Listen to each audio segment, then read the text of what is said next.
register for staff to do a deeper dive into. So areas that we can do a detailed review and analysis, and then report back at the next committee meeting with some more detailed information.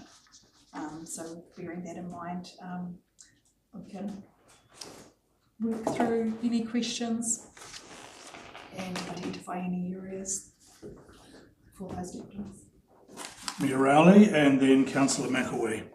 I guess for me is particularly around the likes of the governance roles and responsibility with all the change that we're going through with and all the reform and everything else. Obviously it's a ball that's well and truly up in the air at the moment. I wouldn't want to, as long as we recognise that there is risk in this area with the legislative changes and all that's coming through, I wouldn't be spending a lot of time on it, purely and simply because we don't know. You know, we had that Zoom this morning and the Minister says that 40% of the resource consents won't be required, and that, can you please tell us what they are? We'll get back to you. You know, so we don't know what our future looks like at this stage because there's no information coming back to us.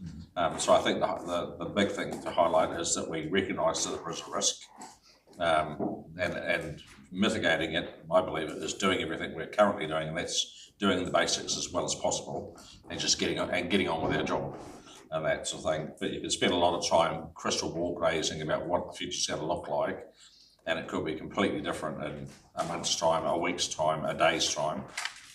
So that's my opinion on that one. The other one is where I think we need to put something in around the fuel security, around the conflict that's happening in the Middle East at the moment. The flow-on effects from that, you know, I worry about if this goes on for another 6 months, when we do our LTP document, what's that going to look like when we're having to do, we know that our roading infrastructure is heavily dependent upon oil, with values and things like that. So I think that's something we definitely need to highlight. I know there's not much we can do about it, but just, you know, being aware of it, I think is very important. That it's something we need to monitor closely.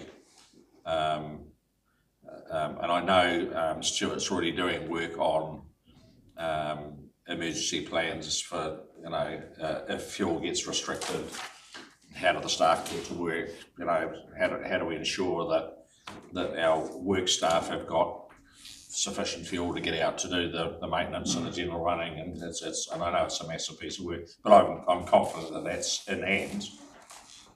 So probably just those two are the sort of standouts for me.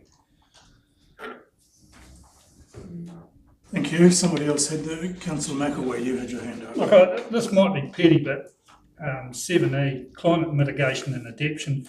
In reality, we're talking about weather. I mean, we may have a statutory requirement to report and monitor climate, but what affects us is, you know, one event, really, weather.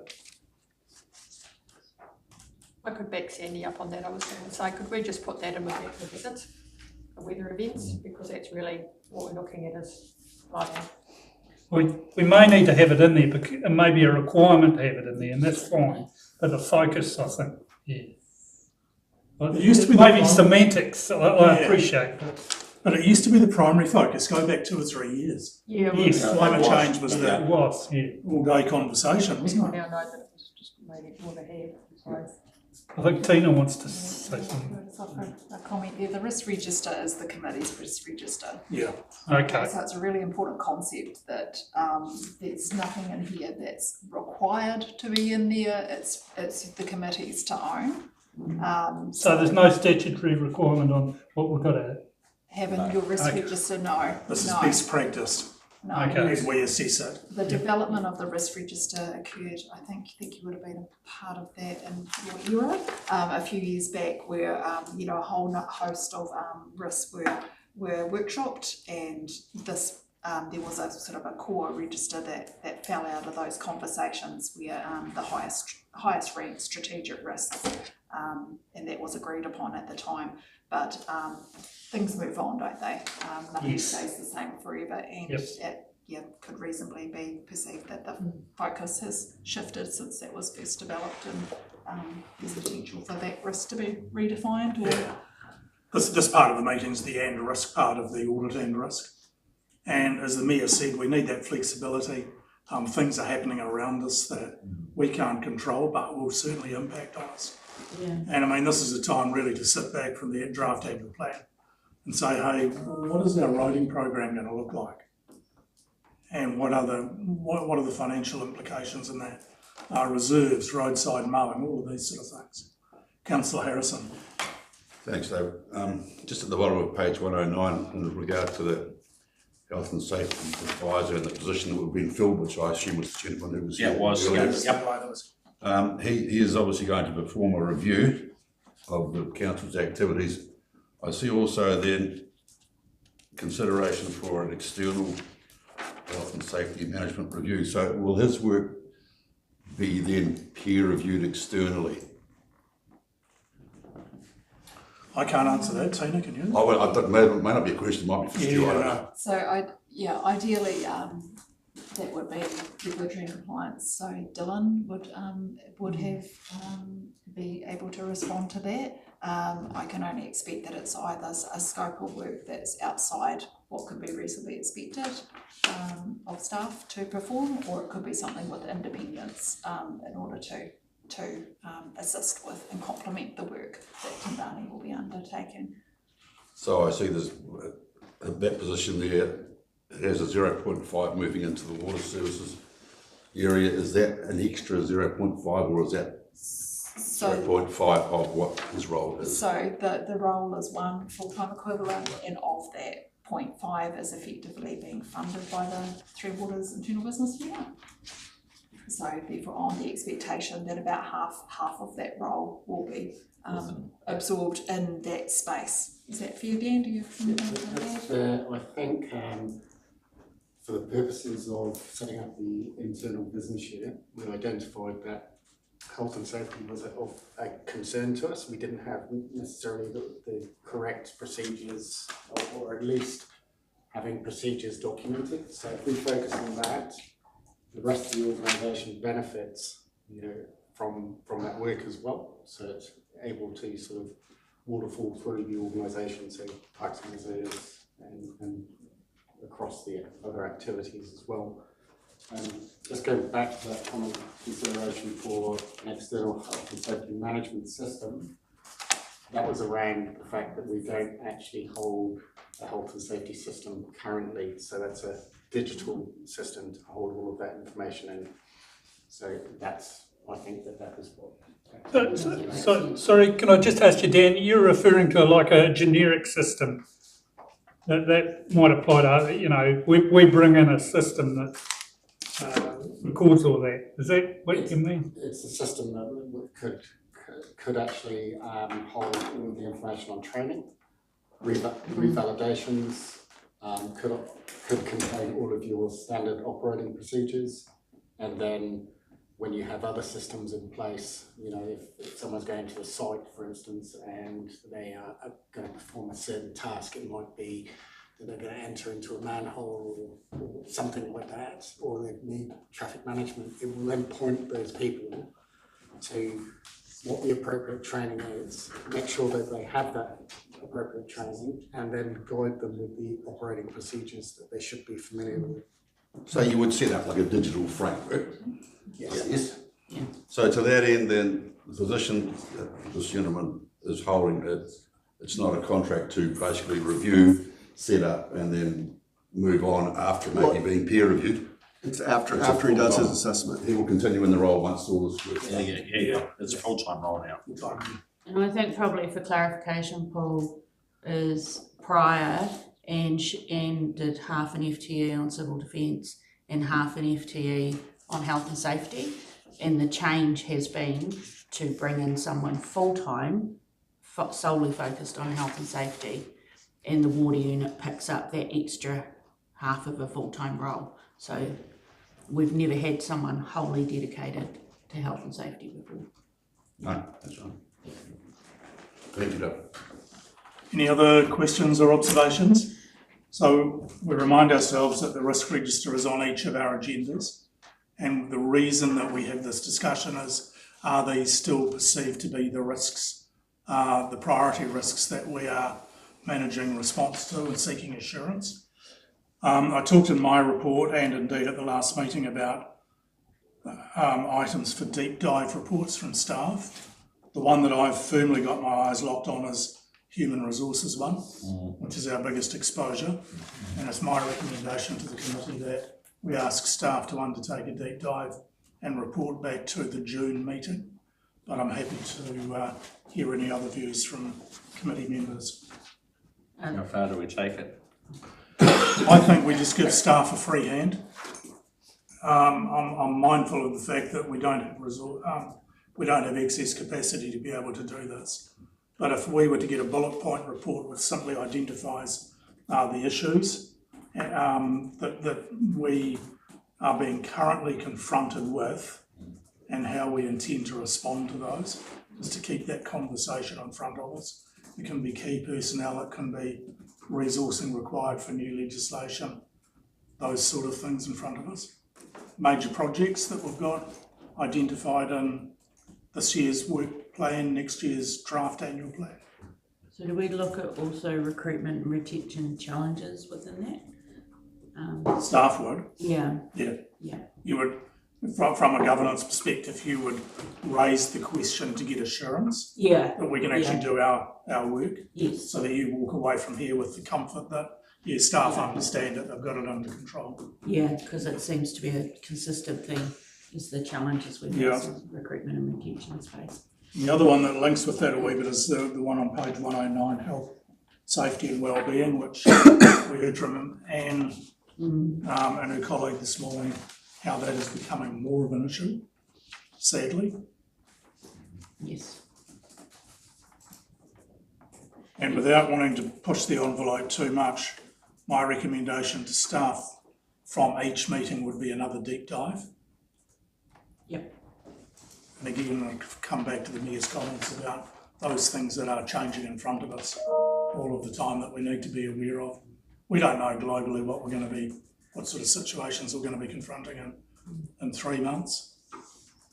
We talk about oil prices, think about tourism impact, talk about flow on. I think the big thing too is this committee needs to understand what management has in place in the event of car stays or fuel shortages or whatever. So, what's in place to ensure that our emergency generators are full of diesel, that our new mini tanker that we bought is, full of diesel. Are we? And I think, are we rotating the fuel out of that into council run vehicles? What happens with, because we do have a lot of staff living out of district, if there's, is there carpooling thought of, or do we think about running, if things get really bad, do we think about running a van up or giving someone the use of a van to pick everybody up? So that's the sort of stuff that I guess we want to know is, if it all turns to custard, how do we ensure that this council keeps running? And that will include work from home options and all that sort of stuff. Yeah. Which, as I said, I'm sure is under control, but that's only because I talk to Stuart. These guys don't. So it's for the council to have an understanding and a comfort that things are in hand. I just caught my corner of my eye, and bottom of page 111 is the funding and investment risk. Where's that going? So are we comfortable with the deep dive on the HR? Yes. Yes. Are there any other questions that anybody has of Tina in respect to the paper on page 106? Or are we comfortable to go straight to the recommendation?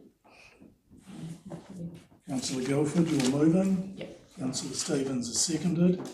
All in favour? Aye. Carried. We now turn to page 115. Tina. So just a bit of a history with, it was back in 2022, that the committee recommended a new risk management policy, and council subsequently adopted that.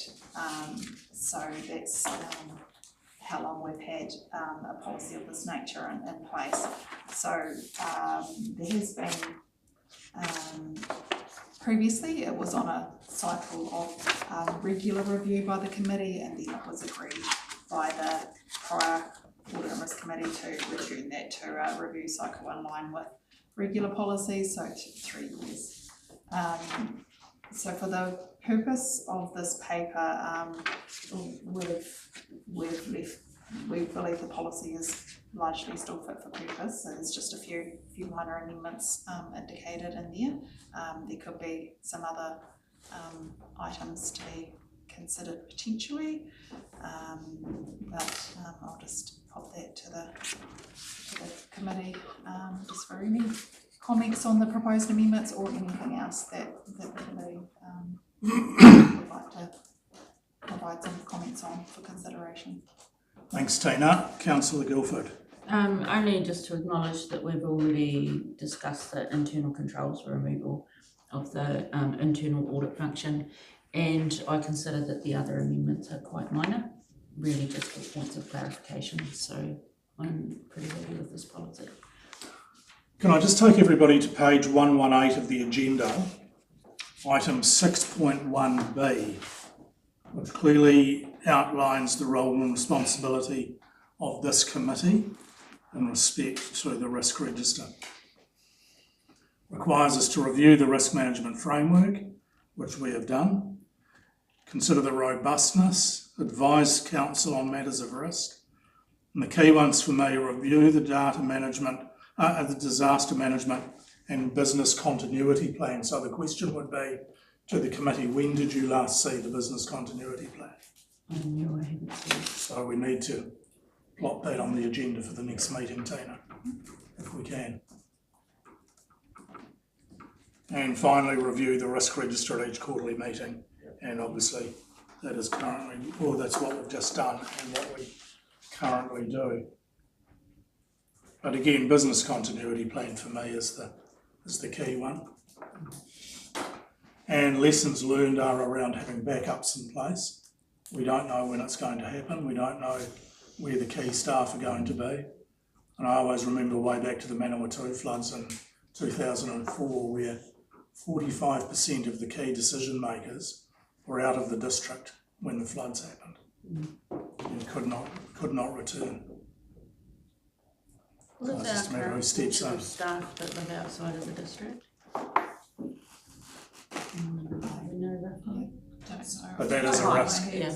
It's reasonably high. Yeah. It is a risk, isn't it? Yeah, because we get, and just simply because we get cut off in floods. Yeah. It's, It's the rivers. you'll see it on our Facebook page coming up very shortly. I was talking to Riddich yesterday.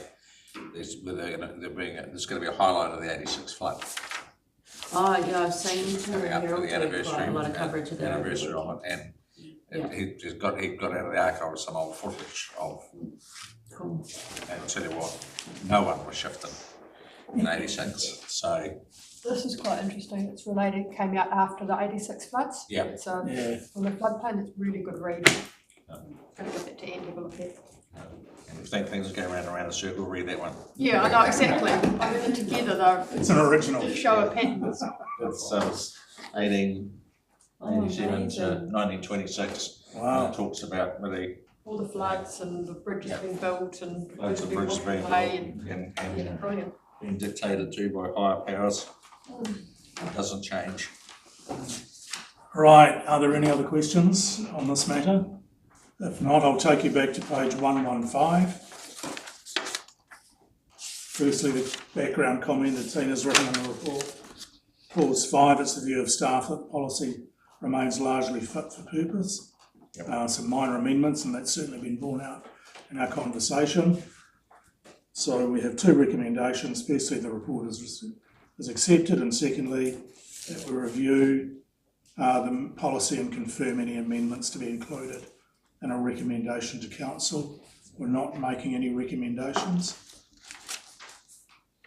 So the recommendation will read that the Audit and Risk Committee reviews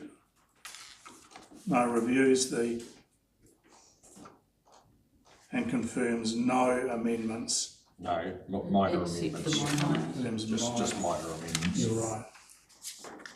It's be included. Yeah.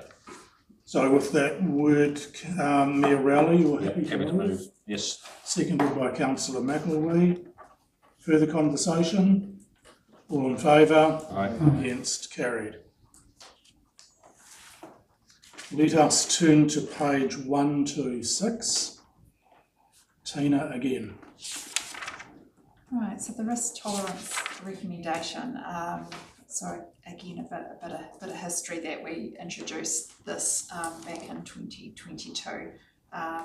So it's designed as a guide that elected members can refer to and consider when making its during its decision making on all matters. So it's a bit of just something to come back to, just to have a bit of a self check as to how you might be feeling about the level of risk you're willing to take when making your decisions. Essentially, it's been unchanged since that time, and I guess unsurprisingly, the most risk tolerant category was economic and district growth, with health and safety at the other end being the health and safety of persons is paramount. So we haven't proposed any changes, but it's good to have it here. I think it's a new committee and new elected members, so good to have it there as for the awareness and new discussion and potential questions. Thanks, Tina. So go to page 128 in the table and be interested in comments from members as to whether you think staff have got that about right or whether there's anything that's open for debate, starting with Councillor Harrison. Just a clarification, this wasn't staff. This was this committee that set these boundaries. Thank you for that. Thank you, Mr Mayor. Councillor And Harrison. thank you, Craig, for noting that, because I was about to ask Tina something, but it's obviously not her remit. We want to be nimble, try new things, and staff need to feel safe to fail in the environment. What's that saying to us? What are we meaning by that? So that's in relation to economic development. Yes. So basically, if you want to try something new, and that as long as the process is correct, if it gets to the end of it and it didn't work, like say we decide to have a huge music festival here, that was the area that we figured that if we're going to have any risk, that's the area it should sit within, that economic development area. We want to be very tight when it comes to financials. As I said, health and safety is a no-brainer. It's got to be. Can't be any risk there. But the economic development one was, here's an opportunity for us to try things that may not quite hit the mark, and that sort of thing. Because the last thing you want to do is say to staff that, if it's not going to succeed 100%, you're not to do it, because all that will happen is nothing will happen. When it comes to the likes of the website and our economic development pages and stuff like that, if it's not going to get 100%, it doesn't really matter. But we want to encourage sort of outside the box thinking. I guess it was like the saying that always came to mind is, every now and again you've got to swing for the fence, and occasionally, well, more than occasionally, you won't get there, but you've got to try. So it gives the staff an ability and us to look and go, well, so what? Well, let's say we had a 24-hour Le Mans street race around the streets here. What's it going to look like? And it may not come off, but at least it gives you an opportunity to look at those things rather than just saying, oh no, it's too risky. You can stagnate. We've felt you could stagnate very, very quickly and easily by putting that risk at the other end. It says, unless it's going to work, we don't try it. Just as a practical example too, Paul, this was prior to my time, but Waimate District Council did put some money into Hunted Elms for for example, to try and get it off the ground and get it going, and that failed. But, you know, looking back, I think good on them. I think it was the right decision at the time. I remember presenting for my money. I think it was the right decision at the time because the economic benefits to the district, had it succeeded, were outstanding. Yeah. But the problem was it didn't get across the line for a whole number of reasons, and so it failed. So we lost that money. I think I'm misreading this, and it looks like it needs to start more than the council, just in the way this reads. And I think it's to be fair that effectively staff are undertaking a lot of the activities that build into these things. So it is a combined approach that where it's something that is within the operational aspects, then that's under the CE's remit to be guided by this. However, there's the other side that literally in the council decision making at the governance level, this would be a sort of reference point, but inevitably the doing is done by staff, I guess. But not the development of the ideas as such. It comes from both directions. Well, it's open to both. It's open to both. Staff will through the chief executive bring recommendations to council if it's something requiring a council resolution. However, the chief executive has the mandate within approved budgets and what have you to make decisions on. I think the other thing too is, like, traditionally councils have been seen to be very risk averse. That unless it's safe, we don't do it. And I think our thinking at the time when we did this, here's an opportunity to push the envelope a little bit by saying we are prepared to take a risk in this area. It gives the staff an opportunity to bring up ideas, the likes of Nicole's sessions down at the event centre, where we're trying to attract new young people in there. So we've got those $2 sessions down there, which we know is not making money, it's losing money, but that's fine. It's the bigger picture and that sort of thing. So it gives them the opportunity to, otherwise they've got to go, if we had it down the other end, they would say, does it meet the financial requirements to fully fund this? No, it doesn't. Well, we won't even look at it. So we could go talk about the trail, because that's what we're sitting at. Yeah, well, the Waimate trail's another one. Yeah. It's just occurred to me that actually when the council took a punt on Hunter Downs and it didn't work. Yep. We also took a punt on Wire Downs irrigation and it did work. Yes. Yeah. Right, There have to be some, oh sorry, go. And just to add, the event centre initiative that came through the youth audit, Yes.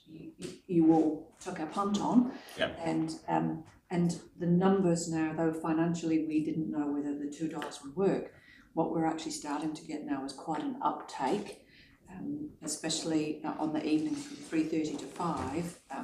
We weren't earning anything during that time, but yet the children and the youth are flowing in now. It's actually starting to gain some traction. So financially, we're probably not quite when we think about the staff cost, but they're there anyway. But it is actually growing legs. I'm still small. I was just going to add that, I think it's a great idea, the thinking around taking those risks and allowing, but there must be some measures in place where you can't just say, look, we're going to give this a go, and if it fails, well, that's $50,000 that you've lost. I mean, it's one of those things, isn't it? And that's why it always comes back to this table. Yeah. Is that there's decisions. Is this a risk that we're prepared to take? But on the minor, smaller stuff. Yeah, absolutely. I think if you had it in there that it was at the other end, that the staff would just go, this is not, they wouldn't even come here because they'd go, this is not going to meet the criteria of the risk management policy and that, or the risk appetite policy, so we won't even bother bringing it here. Yeah. So that. Yeah, I get that. I think for me, the bit that's really important for us to remember is that just because we have said we accept a higher level of risk in that area doesn't mean that every decision we're going to make in that area is high risk. No. So we're not going to go out and throw money around unnecessarily that's not well researched and well considered, that we're still going to do our due diligence. And we may choose to do some really low risk stuff in that space. So it doesn't mandate that we have to do that. It just says that we can accept a higher level there. that we won't accept Yeah. elsewhere. Right. So I think it's like, it doesn't You hit the nail on the head dictate our decision with making. 100 ounce. Just in regards to reputation too, because it's quite a subjective assessment. I mean, there'll be a view in some quarters in our community, if we spent virtually minimal, that our reputation is good. So you've got to balance that against, other quarters where you spend more on aspects, and it's quite difficult. Yeah, That's why it sits in the middle. yeah. Yeah. Balanced. Yeah, balance. And there's a review every 3 years. Yeah, review every 3 years, exactly. It comes back to the agile story, you can't please all the people all the time. No. Can't please any of the time. No. No, So I think generally, I'm probably speaking out of turn because I did it, right, I don't think it's changed, I think it's fit for purpose. I wouldn't like to see any changes, I think what we've got's good. It gives us the freedom to have that punt on in that area, that economic development, sort of promotions type area. and with that you will move the I recommendations. certainly will. Approval second. Councillor Stevens. Any further discussion? If not, as presented. Yes, presented, yeah. Right, it is moved. Dan, welcome. We are on page 130. The important ones. Okay, so I take the report as read. I've got a couple of additional points that I'd like to just add to this before we get into the tables. The first one was around a discussion earlier around more detailed CapEx reports. That is certainly on the agenda. We have to develop an investment delivery plan as part of the water services strategy, and that will have everything, your budgets, your procurement methodology, your timing. So you will see that in due course. And in terms of the discussion around the progress on the water services delivery plan, we have to report to DIO on a quarterly basis, and my thinking at this stage is the Water Services Committee will be monitoring the Water Services Delivery Plan, and that is probably a report that will come to this table. The reality of the Iran conflict at the moment, by example, we have one contractor installing a pipe in Merrill Wire. They're experiencing $500 a day additional costs in diesel. Contractors are going to be really pushed, especially those that are under a formal contract. So we're very mindful of that. We're also mindful that we've got a project in here which is 14 kilometres of pipeline that could be put, that may need to be put on hold depending on the impacts of petroleum prices. So the reality is hitting the ground now. But in terms of the quarterly reports, Cannington, that has actually progressed to stage 2 of the procurement process, so that's marching along quite nicely. Hook Waituna, a week today, council will be considering approval of the water treatment plant construction at that site. Moving into Lower Wyo, that is actually under contract for construction now, council decision. We think that will probably be constructed by the end of the calendar year, but anything that's due to be commissioned in December generally runs into January as well. So just an update there. So Dan, can I just ask, and that one talks about delayed completion June 27. Based on what you've just said, is that date still correct? 30th, or the date now, 30th of June 2027. Yeah. I believe that we will be constructing it before then and commissioning it. Yeah. Thank you. That. The Glenovey Township Mains Renewal, that's all but complete now.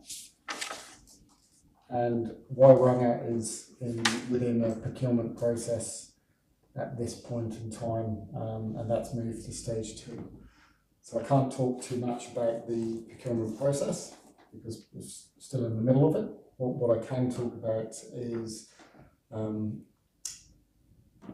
terms of point of entry treatment, the procurement process that we are currently in to meet what is called the acceptable solution is the bare minimum. And our procurement process is actually moving away from the bare minimum for those schemes. We want to have a little bit more control of the risk associated with supplying potable water to properties. So just putting in some more controls in that space. So once we've awarded that contract, we can probably talk a little bit more about that. So could I just ask, by going to a higher spec, is that going to add much cost to those or not?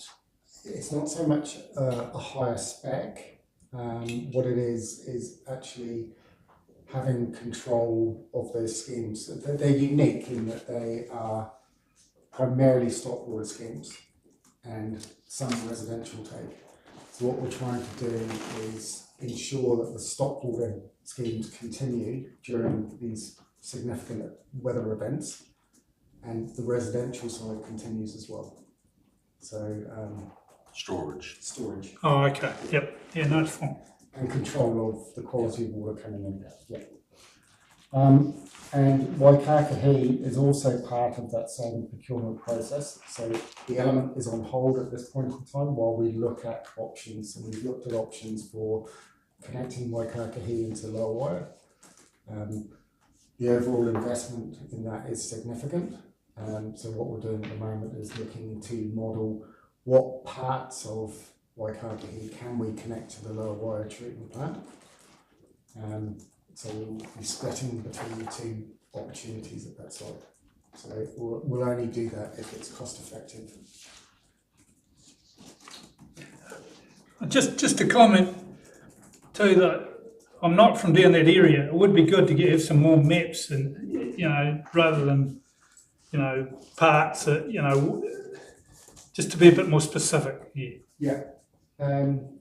We can probably present that. That'd be great. Yeah.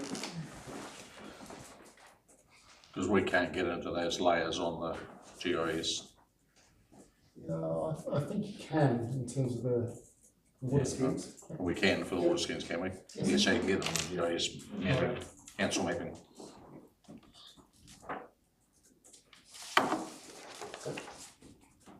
I think that's all I've got to say at this stage.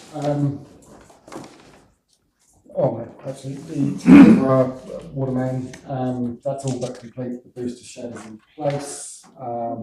Wastewater, the Augustine Street, it says it's nearing completion at the end of Q2. That's actually completed now. And the stormwater overland flow path for the local government centre, we're just awaiting the stormwater CCTV footage and scanning that we did. So we did some LiDAR scanning of a large effective stormwater main, and that will inform the report that we're expecting. Dan, any concerns about project delays and their potential to impact on the planned 26-27 work program?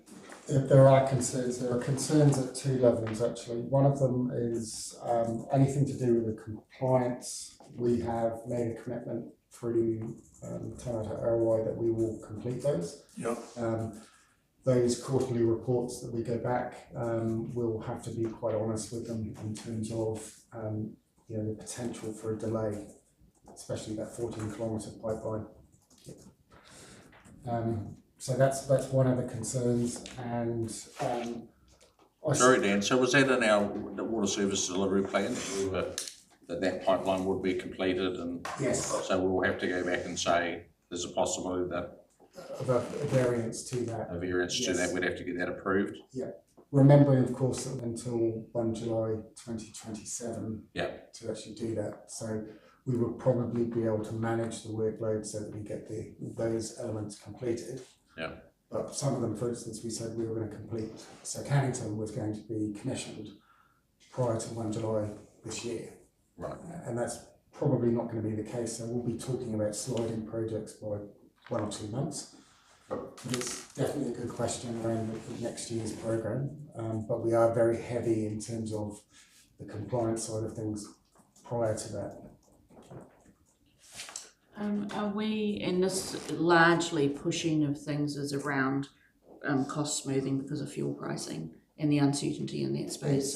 It's moving on the basis that, you know, some of them are actually under contract, Yeah. or they're in a tender process. The contractors are actually telling us the timeframes that they can actually, you know, what's the lead time on a particular piece of equipment. That's, you know, we couldn't envisage that because we didn't know what the piece of equipment was when we put the budgets together. So we're just working our way through those. Tomato won't be fairly lenient or fairly open to those sorts of discussions, though, wouldn't they? Because they would realise. They should be fairly open to a discussion around that. It doesn't matter what they do, you can't change the outcome. It's a common discussion that's being held. Yeah. And I'd say it'll be a hell of a lot more common once everybody's water services plans start to get delivered, when everybody wants pipe and everybody wants water meters. So probably just the other question for me, Dan, is with around conflict, what sort of effect is that going to have on our rating? Getting to that. Approximately 20k in escalations for this resale program that we're in at the moment. Fortunately, the program started early, so the percentage that's been complete is high. Secondly, the escalation, it's a month out, so we envisage it won't impact this year's resales, but potentially it could impact next year's. Yeah. So does that put pressure on staff to then look at prioritising? Yes. Yeah, as opposed to rating increase, which come back to risk impact is something we don't want to do. Yeah, I mean, we're in a relatively fortunate position that we've got a high fire rate, 68%. There are other organisations that don't have anything like that, and they're having to make decisions. Well, it's just, and I hate making those decisions where you've got to cut back to keep the dollars down. We know that our resale program is minimal, barely crosses the line now. The last thing I would hate to see is that we, reduce our resale program to what are we at, what do we say, 4 to 5% or something of is that sort of our target mark, and I would hate to see us dropping down to 2% because we're trying to save $100,000. But these are the questions that, when rates capping comes in, that we'll hopefully be able to have with our community. It's the agility, though, isn't it? And I think we can all be very confident that fuel prices will not go down at the same speed as they went up. No. They call it the rocket and parachute effect. Just with questions on that subsidy level for roading, that's with the change in inputs, that's not likely to change. I believe there are discussions going on at the moment in regards to funding for the roading activities. And I believe there's pressure being applied, particularly from Canterbury, on the proportion of the fund that's actually delivered back into Canterbury. So if that gets some traction, we may well see some changes. But in saying that, I think you will see when the government institutes its road user charges model, that there will be a complete reset of the FAR funding. I think that will be part of the discussions. So we need to make hay while the sun shines. Because I don't think we will ever see a higher subsidy than what we currently have, in my opinion. Just on the far rate, Dan, the 68%, will that cover 68% of increased costs we're faced with because of the fuel charging? Or are we locked in on our pricing? Like, does our current contract allow for them to increase their rate because of fuel variances? The current contract does allow, they're very specific in terms of resealing contracts. Yeah, So they will have a price that they base the contract on, yeah, but they will have an escalation clause in there. In another type of contract, you might have an escalation clause, but it will only kick in after 12 months. So, right. So this could be an immediate impact. yes. And does the 68% come on that increased price, or is it on our base rate? We've effectively got X amount of dollars for resealing. If the Yeah. cost of that resealing goes up, we do less kilometres of resealing. You do less. Because the NZGA got no money. Okay, thank you. That's, I was just trying to Yeah, we're see not where gonna, it would land. we're not gonna get extra funding. We've got to work within the budget that we've set. Okay. Thank you. Carry on, Dan. I think that is me now. Well done. Yes. Any further questions of Dan? Clearly there's some interesting times ahead in terms of cost impact on major projects, and it's around that flexibility. Just a quick one, how's the low wire going? How far down the track are we? Oh, the last time I asked, we were well over halfway. Cool. Well over halfway. Excellent. And just to comment on Gordon's Valley, they've done a great job. Yeah. Look, don't tell everybody. The ratepayers might hear. Recommendation on page 130 to accept the report. Councillor McElwee, you'll move. Councillor Guilford has seconded. All in favour? Aye. Against? Thanks, Dan. Thank you. Right, page 135. Nicole, welcome. Thank you, Mr. Chair, Mayor and councillors. Now, apologies from Shay, he's not been well, so we didn't wish to bring any more bugs into the room to share with everybody, so you've got me. Look, again, we take the paper as read, but I think you're aware from your meetings this morning just where central government is landing with some of the output of information. We are aware there is the possibility of the second reading of the LG Systems Improvement Bill, which is the last week of this month. That should give us a bit of an indication of where we might sit with your outcomes, your activities, well-beings, etc. So that will actually come through next week when we have our first workshop for the LTP meetings. We'll actually be able to probably give you a bit more of an update and also think about how we might weave some of those things in anticipation of where we think this is all going. Other than that, the simplification of local government rates capping, I think that's a hurry up and wait. They seem to maybe want to bring a lot of things forward before the elections, but we're just waiting. So, and as the chair has mentioned earlier on, there's a point in time when there's no more to be done and we have to pivot or readdress. So in part of our workshops, I think what I'd like to do is be proactive about that and some of the questions that we pose and what we all discuss around the table. And I just anticipate some of those things so that it's not too much of a shock to us. And then I'll stop there. Is there any questions in regards to current legislative reform or any things you'd like us to do better or differently with the reporting? Councillor Guilford. Just excellent report, really good summary of the sheer scale of everything that we're dealing with at the moment.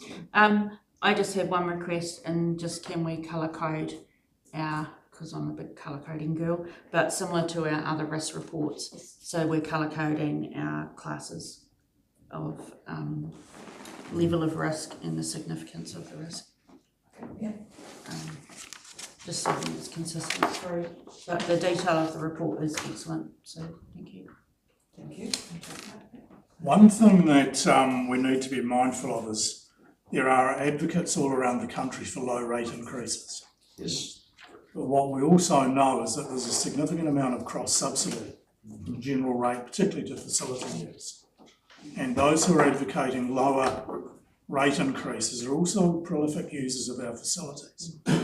So when one changes, the other will go up. And just be aware of what you're asking for. So it's always prudent, but I think now is the time to have a look at our revenue and financing policy as well.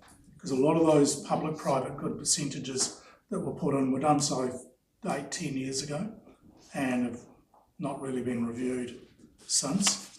What is the real cost of a swim? What is the real cost of using the Coles facility? And I know there's already councils manipulating rate increases by manipulating fees and charges. Yeah. Because the more you can put on to user pays, the less you pay in your general rates, which is all very well, but Yeah. I'm disappointed that you didn't bring your crystal ball. You should be able to tell us exactly what's going on.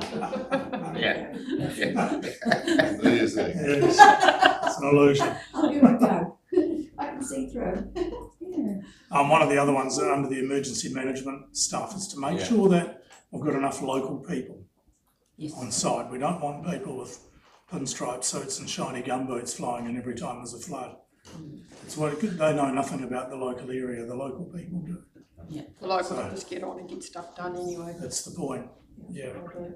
And I'm actually quite concerned about the possible changes to that bill, because that's going to have some very serious financial implications on this council if they're setting levels of expected levels of service in the civil defence area.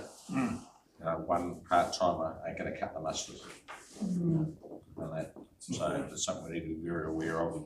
And again, rates capping, you know, like all of these things are unknowns sitting with rates capping over top. And I agree. I think, again, that those are questions when we sit around to start that first workshop. Yep. We are looking for guidance as an organisation from you to the focus areas. How are we going to weave in these conversations, these thoughts, and anticipate so that we try and reduce the shock to your OTP and you don't have to, pivot too far. Let's actually weave some of this in and have that conversation starting next week, and then you can go away and do that work for you. On page 135, we've got 2 recommendations. I just want to ask the committee, the second recommendation is that we provide feedback and direction as required. We have in conversation acknowledged the points that Nicole's put forward. I don't think there's any recommendation, any direction changes I'm hearing. No? No, I think that's really good. So Councillor Guildford, you're happy to move recommendation 1? Yep. Councillor Stevens, happy to second? Yep. All those in favour? Aye. Carried. Thank you. Good to see you. Yeah, good to see you, Paul. Okay, Apologies, Paul. Nicole, one of those days. Oh, you might have stayed with policies. That's it. Thank you. Right, page 141, Nicole. Thank you very much. Policy status report. Yes, and thank you very much. Again, we'll take it as read, just a couple of points from internal discussions and and a review by the CE, Stuart. He's following an internal process as outlined here, and what we're also doing and what I'm doing each month, the report that is now in front of you, this will now go to the LT every month so that we are touching what is happening across the organisation, because there are so many sponsors for the various policies, and there's a lot going on at the moment. We're making sure that we've had some great movement, and we're starting to dig into some of the more important ones for you. So again, I'll leave it at that. Take it as read and open to any questions. Thanks, Nicole. Questions? I've got an observation and got a series of marks all over my paper, the old ones, the out-of-date ones. So can we start and address some of those with relative urgency? Yes. Some go back to October 22.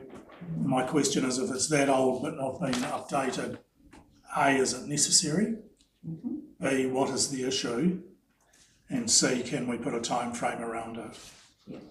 And with that in mind, can I ask that those older ones particularly get addressed with urgency and that they be reported back, or progress be reported back to our next meeting, which is a date in June. I just don't have the date. Are there any in particular, Mr Chair, that you? Dust suppression policy, August 2021. Yeah. The pyramid policy, I think. Procurement policies major. Yeah. Okay. But the other thing too is they may still be fit for purpose. Yeah. Maybe just a matter of just bringing Just a them back review. and re-signing them off again, and the review's done and dusted. So sorry to specifically answer your question, Nicole. So councillors, give us those ones again. Dust suppression. Dust suppression, What page is that on? page, I've lost it, 146. And we have just Top done some. Oh, that's true, yeah. And we've So, just done some work on that with some updates, so that will all be reasonably easy to bring to you Yeah. quite soon. Harassment policy on Yeah, that one. definitely that one with Yeah. health and safety. Vehicle use policy, Both at the bottom are starting to get Fraud. yeah. a little bit long in the tooth. And earlier on procurement policy, and there was one other one. Smoke-free and vaping, no, fraud policy. Yes. So that one. So start with those ones. I'm aware of workload, but, Yeah, no, absolutely. and time of year, but start with those ones, Nicole. Absolutely, thank you, we will do that. You can, certainly can. Just on behalf of staff, so the Mayor was hitting the nail on the head, policies don't expire as such, while there's a review timeframe and process, and we do our best to adhere to that. We are juggling a number of priorities and with limited resources and challenges. So I just wanted to make that clear. We do not sit and consciously ignore these, we do our best. So Thanks, Tina. Audit don't make any comment overdue policy reviews. I think they where they have recognised that there may have been some best practice that hasn't been introduced into a policy. So an example in years gone by would have been the OAD provided some guidance on the sensitive expenditure, and we were yet to incorporate that into our policy. So on that vein, yes, I but meant more just involved. because it's overdue, They don't. Oh, okay. I haven't seen that. No. Yeah. I think the only thing in regards to policies comes back to an earlier conversation you had around and with Debbie, that you don't have internal reviews, so actually knowing and having your policies reviewed regularly, not out of date, but reviewed regularly, means that you are, and we as an organisation are touching those, which gives you that comfort from a governance perspective that there's an awareness of staff, we're operating within them, and that you know that we're touching them and bringing them forward to you on a regular basis. Thank you. Any further questions of Nicole? Recommendation is on page 141. Councillor McElwee, you're happy to move that? Mayor Rowley to second? Yep. All in favour? Aye. Against? Carried. Thanks, Nicole. Thank you very much. Yeah. Right, we have a couple of minor items that we need to discuss in public excluded, so I will move that we go into committee. Second, Councillor Rowley.